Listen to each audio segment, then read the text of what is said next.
Welcome, everyone. Welcome, welcome, welcome. Yes. أنا دفو أنا دفو. ألسينا.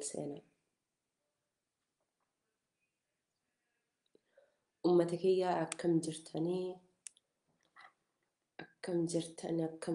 سنو هندنو. Welcome.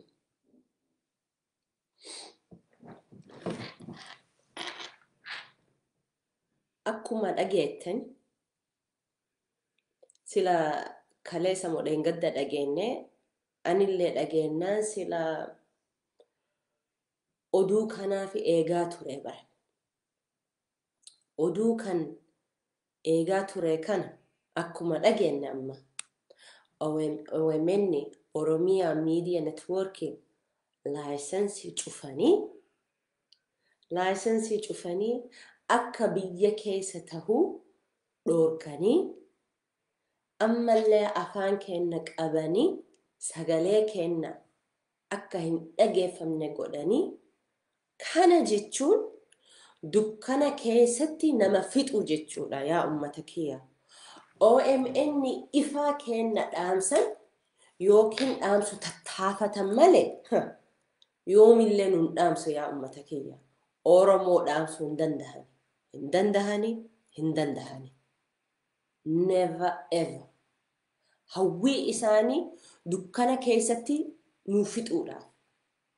Garuu nuti Oromoo harka hin kennanne. Kana beekuu qaban yaa ummata kiyya. Oromoon tiyya jabaadha. Qara rafaan jirtanii ammallee hin rafina yaa ummata kiyya. Oromoon tiyya ummanni kun Jawaari jibbitanii seetan. Jawaari miti ka jibban. Jawaariif jibbiinsa watakkallee hin qabanii bar. Dalagaa isaa jajjaba san jibban malee. OMN dhaabuun isaa kana jibban. Oromoon hunda akka ija qabanii akka gurra isaanitti fayyadamanii kana jibban. Kanaafu isaan amma OMN achii cufan isaanitti fakkaatan malee addunyaa irratti hin cufan. Waanuma fedhan haa godhan yaa ummata kiyya. Yoo godhanillee nu ajjeesan malee nuun hin fixani, nu fixuu hin dandahani. Yaanni isaanii nu hundaayyuu galee jira. Sila kanaan dura ifallee ture ammallee waan isaan irra jira. Kana waan ifa nu ta'eef jecha jabaadhaa ummata kiyya. Namni sadarkaa hagana gahuun karaarra yoo si garagalchuu barbaadan ati waan jaba waan gaarii irra jirtuufi malee waan dadhabduu taateef jechaa miti. Kanaafu jabaadha. Ammallee wal jabeessa waan gaarii irra jirra bar. Maaliif akkana nu godhaa jirtan jechuu irra sila waan gaarii irra jirra jettee ufitti himuu qabda. Dhuguma nama salphaa ummata salphaa odoo taane watakkallee nutti godhuun qabanii bar. Gatiin kenna nu maal akka taane eega baratan booda nurraa cufuu tattaafataa jiran yaa ummata kiyya. Waraanni ka biyya keessatti deemsisaa jiran qofa osoo hin tahin kijiba isaaniillee addunyaa irratti deemsisuuf yaada qaban. Propaganda ka jedhamu kana sammuu nama dhiquu yookiin jechuun kijiba isaanii namarratti galchuun tattaafataa jiran. Yaada kana qaban yaa ummata kiyya. Haa ta'u malee kijibni isaanii qopheeffatan jiran qara addunyaan quba qabdiif. Addunyaan ni beekti kijibaan kun yoo dubbatuu dhabanillee ima beekan. Faranjiin akkasuma bar oh yes jedhaniituman osoma kijibdu kanallee ni beekani bar. Akkamitti quba qaban yoo jettan hoo. Warra duula jechuun warra Itoophiyaa san keessatti ka Oromoo cufuu dhaamsuu tattaafatan akkamitti quba qabdan jettee yoo gaafattan kun ammoo dalagaa keessanirra ka hirriba dhabdan irraa dalaydaniif ammas irratti dalagaa jirtan. hedduu nama gammachiisa yaa ummata kiyya. Gammachuu guddaa isinirraa qaba. Dhuguma waan gaarii irraa jirtani. Jalqabumarra jalqabarraa wanti nu godhan nu sagalee keenya dhaamsuudhaaf sagalee keenya cufuudhaaf interneetuma kana cufan. Interneetii cufnaani waan takka illee argachuu hin danda'an jedhan hawwii qaban abdatan. Achii booda akka walirra quban qabneef jecha Oromiyaa Miidiyaa Neetwoork illee cufan. Ammoo isaan akka sehan Oromiyaa Miidiyaa Neetwoork Jawaariin Oromiyaatti nuu fide Oromiyaatti finnaani bakkuma kanarra odoo buqqifne hagasuma Oromoonni dhumtii jedhanii abdatan. Abdii san isarraa kunne. Oromoon dame keessattuu Oromiyaa Miidiyaa Neetwoork saatalaayitii bakka hundaa qabna bara Oromiyaa qofa keessaa miti. Guddina Oromiyaa Miidiyaa Neetwoork ka biyya keessa jiru sanillee achi keessa qofaa miti. Addunyaa keessatti damee hedduu qabna kana beekuu qaban. Propaganda isaanii ka biyya alatti galchuu barbaadan Oromoon sagalee kana irraa dhabamsiifneetiin sagalee bira qabuu hin dandahanii jedhan big mistake. Big mistake. Mallaqas ni qabna. Oromoon mallaqa hin dhabdu bara. Satellite illee hin dhabnu. Maqaa kennallee hin dhabnu. Saba kennallee hin dhabnu. Kana beekuu qaban yaa ummata keenya. Dura ija keenya dunuunfachiisuuf interneetii cufan. Achii booda OMN gurra kennaa fi communication akka walirra qubaa akka hin qabaanneef jecha OMN illee cufuu tattaafatan. Achii booda summii isaanii nutti galchanii qeerroon nama miidhuudhaaf malee wanni biraati miti. Oromoo nama ajjeesuudhaaf dhiiga nama dhuguudhaaf malee wanni biraan barbaadan fayyaan qaban bar warra kanneen kas jedhanii dubbatan. Summii isaan namni fudhachuu dadhabnaani garagalanii nulle harka baafne booyaa jirra bar Haacaaluu Hundeessaa gootota kenna hayyuu kenna jedhanii kijiban.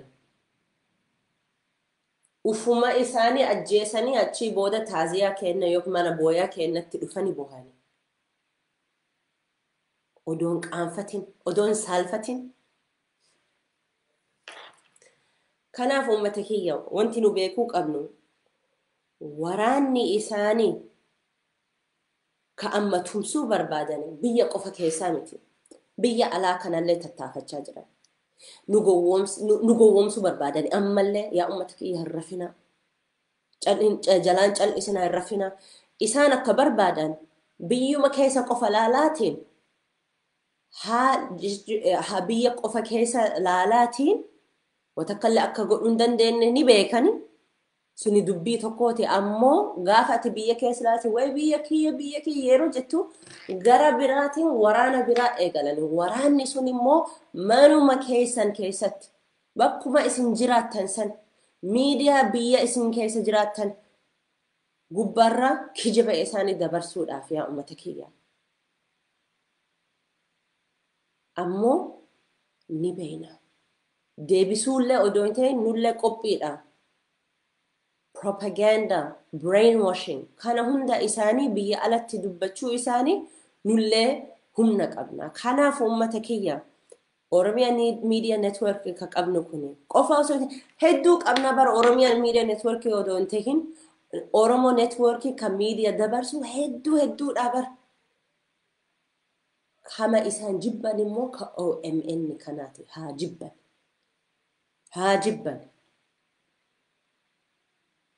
Addunyaa irratti beeksisuu qabna xiyyeeffannee rabbiin nu haa humneessu ammoo yaanni kiyya keessa afaan Ingilishi kanatti deebisuu qabna.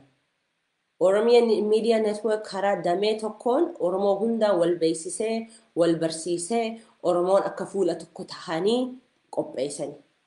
Warra biyya alaatiif immoo mee maal qabna yaa ummata kiyya afaan Ingiliishitiin dabarsuun irra jira. Ani damee tokkoon hedduu jaalalaa gammachuu waan isiniif qabeef jecha wal yaadachiisuudhaaf qofaas gubbarraa dhufee bara.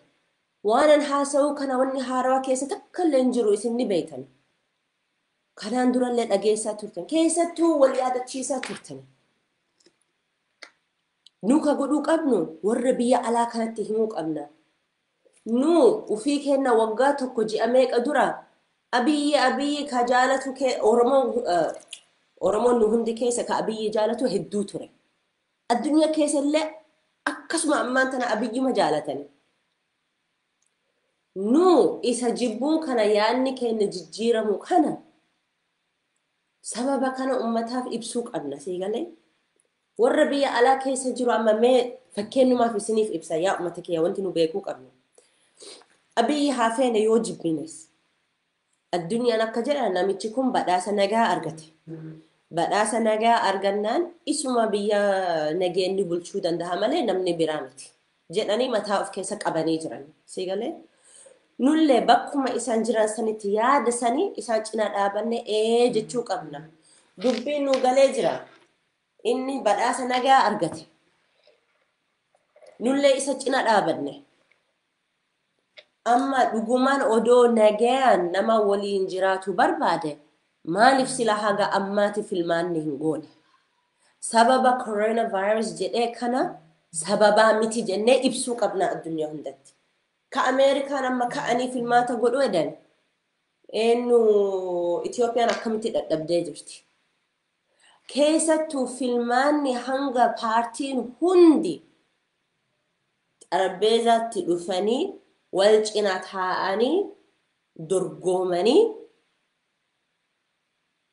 ummata isaaniif hanga hiree kennaniif filmaanni hin ta'u jechuu qabna kana godhuudhaaf duraan dursee Jawaar Mohammediif Baqqalee Garbaa fi Hamza Booranaa fi paartiilee adda addaa ka OLF kanneen hunda hidhaa keessa bahuu qaba dubbiin hin qabdu bar kuni dubbiin bar lolaa fi bilisaa fi maali kana hunda miti wanni ummata alatti ka dubbachuu qabnu kana biyyi san nagaan jiraachuudhaa fi warra political prisoners ka jedhamu gadhiifamuu qaba no question biyyaan kanaan booda itti fufuu hin danda'u nagaan jiraatuu hin danda'u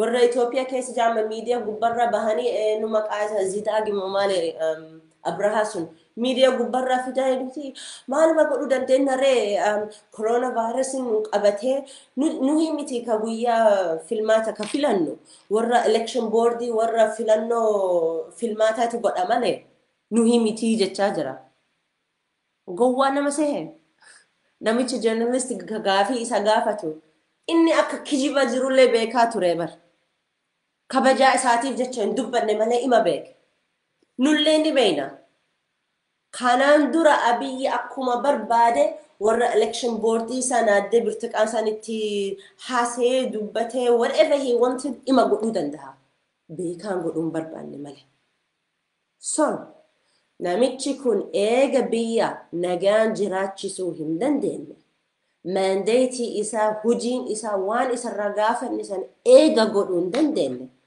kuno mandeetiin isaa Oktoobarii keessa dhumata kuno nama walitti fiduu irra nama hidhuu eegale miidiyaalee cufuu eegale maantu adda isa baasa warra dikteetore isaa dura wajjin odoo wal bira kennee laalle namicha ka badhaasa nagaa ka itti kennine kana hunda ibsachuu qabna keessattuu warra isa amanullee finnee asitti kijiba isaanii kottu dubbadhu jennee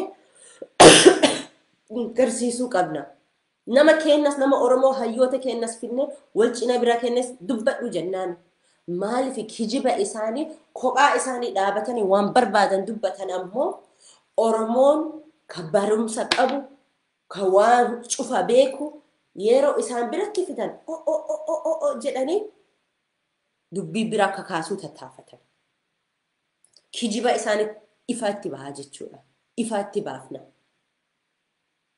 sodaa isaan irraan qabnu yaa ummata kiyya yeroo Oromoon takka illee sodaattu bar nu sodaan qabnu haqa waan qabneefi dhugaa waan qabneefi dhugaa keenya baasuudhaaf sodaan qabnu yaa ummata kiyya yoo nu ajjeesan illee nu fixuu hin danda'ani waraanni ka biyya san keessa jiru san mee kootu mee yaada maal faa qabda ati lola kaasuu barbaadda ati violence kana barbaadda jedhanii si gowwoomsuudhaaf jechoota san gama keetitti darban. Dubbiin achii miti bar.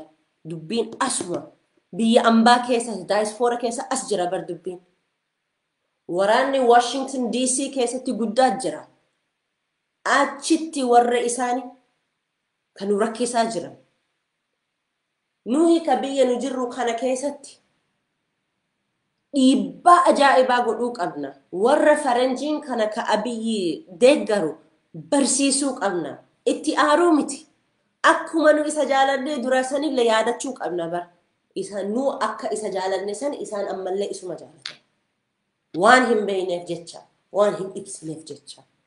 Kanaaf karuma isaan beekanitti ibsuu nurra jira yaa ummata kiyya. Ammoo yaadni kiyya guddaan afaan Ingiliishiitiin dabarsuudha. Ogummaan kiyyaan afaan kiyyaan kanaatiin dabarsuu jechuudha. Afaan Ingiliishiitiin dabarsuu qabna. Sagantaa afaan Ingiliishiitiin dabarfamuu qaba. Warri keenya hayyoota keenya ol kaasifne addunyaa hundatti garsiisuu qabna.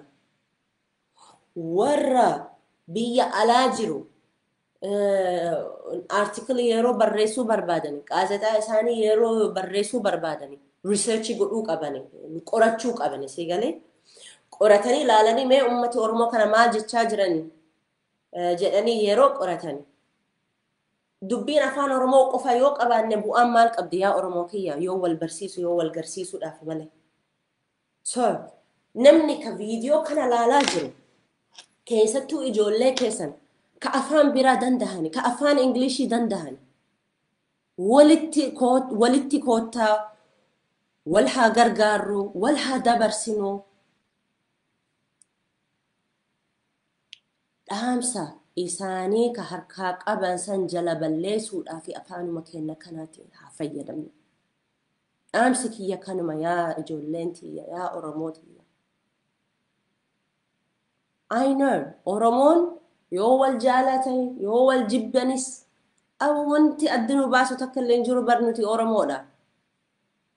Oromoo jedhanii yeroo si fixuu barbaadan lakki bar ati Oromoo akkanaati lakki ati Oromoo musliimaati ati Oromoo kiristaanaati lakki ati Oromoo ka OMN deeggaru yookiin Oromoo maalidha sin jedhanii bar. Oromoo jennaan Oroma diina kenna sin akka diinatti jedhanii chaappaa dhayani. Maqaa kee irraa Oromoon jechuun diina isaaniiti. Jibbiinsa siif qabani. Doesn't matter. Amantii kee, political stance kee, waama fedhe haa ta'u. Kanaaf ummata kiyya irra dalagadha. Walumaan irraa haa dalayna. Isin akka rafaan jirtanillee nin beeka. Isaanillee isin akka rafaan jirtanillee argaa jiran. Sila odoo Oromiyaa Media Network biyya alaa keessatti damee hedduu akka alaa keessatti qabnu dhugumaan osoo itti amanani ka'anii Jawaari arresting godhan. Sila isaan akka barbaadan Jawaar kana qabsee hidhannee hiinee OMN isaa kanallee jala dhaamsineetiin Oromoon miila dhabdi harka dhabdi afaanillee ijaafillee gurrallee haa dhaban jedhan akkasuma godhan. Karoora isaan jala balleessinee jirra. Ammallee balleesseetu waan deemna. Wanti balleessinee fi hammeenya isaan ka jaaruuf deeman kana balleessuu barbaanna. Nageenyi malee wanni biraan barbaannu yaa ummata keenya. As gubbarra koomeentii ammallee argaan jira. Okay, Abiy must go jechaa jira. So Abiy must go jechuun kana faranjiin deebiinuu qabanii bar. Warra ambaa keessa jiru kana Abiy must go, Abiy must go, Abiy must go yeroo isin jettan faranjiillee gaafii siif qabdi. Abiy must go where? Eessa haa deemu Abiy jedhanii yoo si gaafatan hoo mee maaluma jettaa deebifta? Abiy must go to hell? No. Deebiin sanii miti. Aara miti kan namatti himuu qabnu.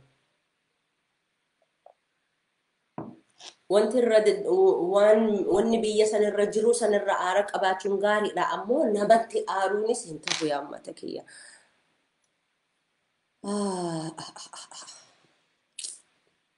Anyway, pointing kiyya gabaabumatti yoo isiniif ibse, ijoolleen warra ka afaan Oromoo akka gaaritti isiniif galu, ijoollee ka afaan bira ka haasa'uu danda'u yoo of bira qabaatan haa hirmaatan, nu haa gargaaran.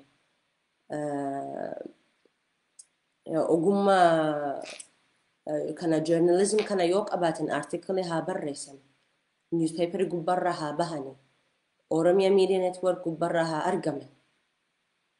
Akkuma isin Twitter gubbarraa baatan kana waan gaarii nu gootan, waan ajaa'ibaa nu gootan, warra irra deddeebitanii hiriiratti bahuu keessanii waan ajaa'ibati, waan mootummaa Itoophiyaa aarsu keessa tokkooti. Hin fedhan isani. Maaluma abboo isin hiriira tokkotti eega baatan mooda lammata maaluma gootanitti deebitan jedhanii gammachuu sirraan qabani. Don't worry. Nullee gamma keennan dabarsaa jirra dhaamsa kenna. By any possible avenue, we have to pass on our message in a language that the world understands. And we have a powerful medium. We have many media networks, including Oromia Media Network. And that is the biggest enemy for the people who want to crush the Oromos, which is the fact we have our own voices, our own language, our own media, and our own power. And this is only possible because our community is not sleeping anymore. We are awake. We are wide awake. And we will educate the world about what is happening, because this is 2020. We live in an era where everybody has a voice, and only in Ethiopia do they try and shut down your voice.